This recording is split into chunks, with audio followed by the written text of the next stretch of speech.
had an old real estate broker tell me, David, if you'll take care of the needs of your clients, your needs will always be taken care of. So always take care of other people first. That's amazing. What a great, I love. All right, howdy friends, welcome to another edition of Origin Stories here on Success from Day One. I am at the Texas Economic Development Council's annual conference here in San Antonio, Texas, and I get to sit down with my good friend David Fowler, who is in Fairfield, Texas. David, welcome to the show. Thanks. It's good to be here. All right, so the concept of today is to tell me your origin story. How did you become an economic developer?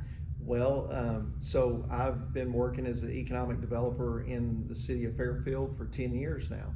And it all started 10 years ago, and my background's in real estate, okay. Also in a title company. And I went to one of the board members 10 years ago, and I said, hey, you guys don't have any real estate, out there to develop and to bring companies in and all that. You need to work on your real estate, And he said, well, as a matter of fact, we have a job opening. Why don't you apply? And so I said, well, maybe I will. Well, 2 interviews later and 10 years from that, here I am. So I decided to take on the challenge. So you're out there, you're seeing there's a need, a problem, a challenge, and then you're like, hey, you should do that. Yeah, I looked at it that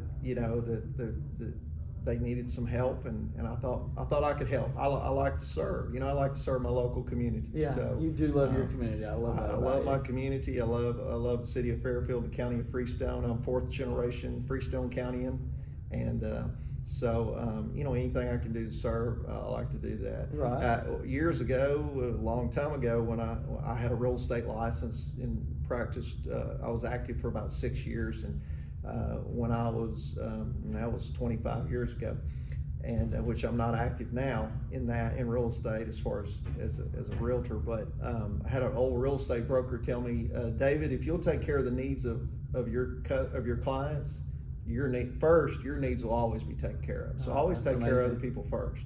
That's amazing. Yeah. What a great, I love that. It's kind of like Zig Ziglar. If you help enough other people if you help enough other people get what they want, you'll get what you want. Absolutely. It's the same thing in economic development. If you'll just put the needs of your customers, which are your local businesses, your businesses looking to expand, and also businesses looking to come to your community, if you put their needs first and try to solve their problems, your problems will always work out. Well, and you really, the proof is in the pudding. You've been gracious enough to let us visit with a couple of your business owners on the Gone to Texas podcast.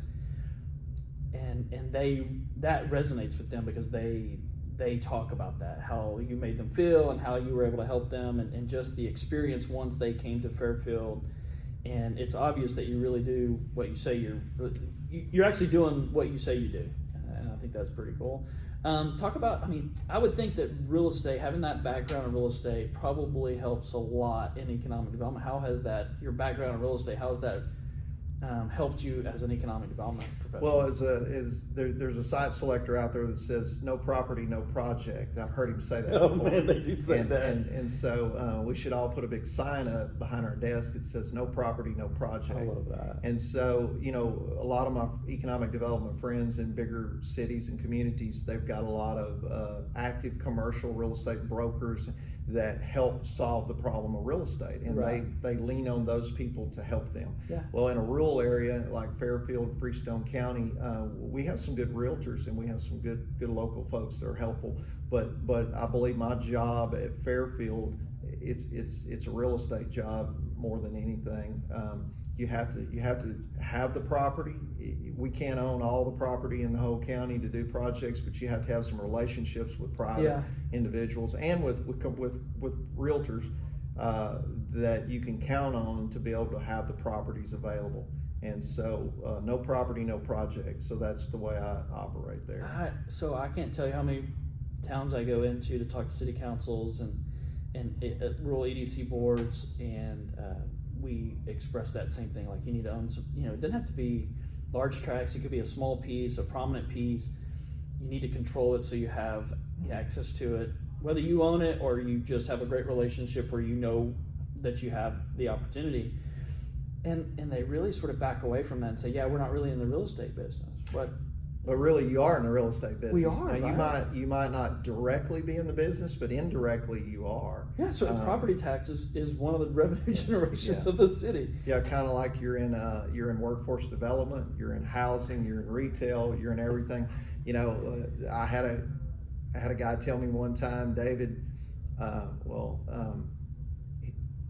He said, you know, you basically got to know about 2 inches deep, 4 miles long. You got to know a little bit about everything. You got to touch the surface of a lot of things. Right. So you may not be an expert in one thing, but you're definitely going to have a knowledge base of a lot of things. Right. And I think that just comes with the territory, you know. And so every day I'm learning, you know. Every day I'm learning, and never stop learning, and never stop trying to solve problems for other people. So I love that. So is there any, 10 years in now, is there a big lesson that you would say, okay, new person coming into the industry, and again, you weren't looking for an economic development job. You didn't think that was going to be a career move or anything. You just saw an opportunity that needed to be taken care of. Is there something that you would give a younger person coming into the industry or who finds himself in economic development? What's a lesson that you're like, this is a foundational lesson for relationships? It's all about relationships, okay? So the first thing you need to do is develop relationships.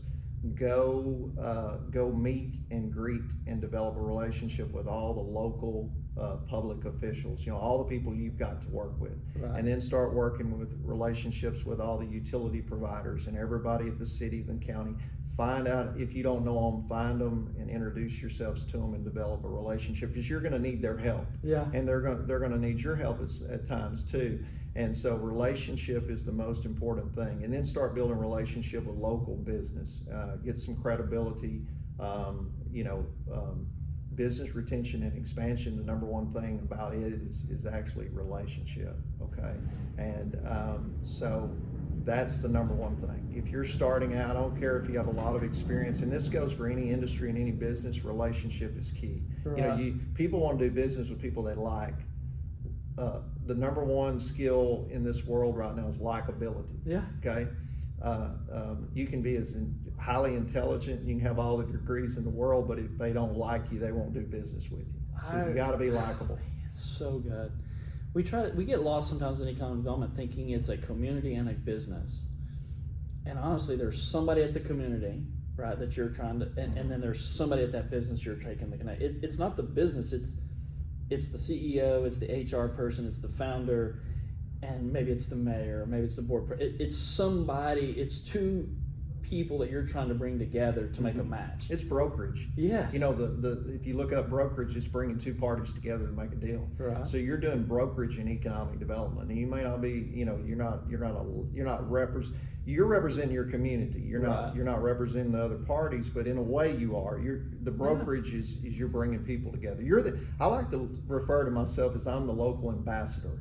Because I have to go and talk to people sometimes in difficult situations, and I have to talk to people that sometimes don't like the other side or sometimes don't understand how the other side works.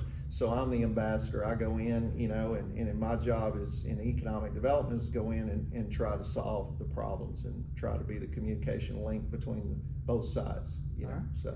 Man, I love it. Thank you so much. I appreciate you giving us a few minutes of your time here. I'm taking you during the break, but thank you, David. I really appreciate it. And thank you for allowing us to come in and have, being able to talk to your community and share your story. I think it's a really cool community, and every time we've been to your community, it's shown really well. So thank you for that. Thank you. We appreciate it. Thanks, man. Yes, sir.